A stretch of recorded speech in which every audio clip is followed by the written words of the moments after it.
હે ફ્રેન્ડ્સ, હું ડાયટિશિયન ધરતી. પાચન શક્તિને સુધારવા માટે કયા ફૂડ ખાવા સૌથી બેસ્ટ છે? તો પહેલું છે દહીં કે યોગર્ટ, જેમાં ગુડ બેક્ટેરિયાનું પ્રમાણ વધારે છે, એટલે પ્રોબાયોટિક તરીકે કામ કરે છે અને આંતરડામાં ગટ માઇક્રોબાયોટાના બેલેન્સ માટે ખૂબ જરૂરી છે. પછી બીજું છે ફર્મેન્ટેડ ફૂડ, એટલે કે આથાવાળા ખાદ્યો.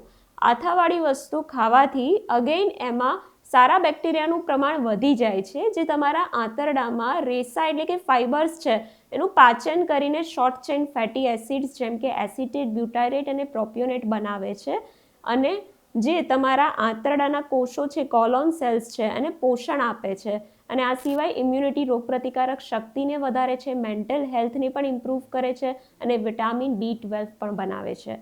થર્ડ છે થોડા કડક કેળા અને સફરજન, જે પ્રીબાયોટિક તરીકે કામ કરે છે, એટલે સારા બેક્ટેરિયાના ખોરાક તરીકે કામ કરે છે અને કોન્સ્ટિપેશનને પણ રિલીફ કરે છે.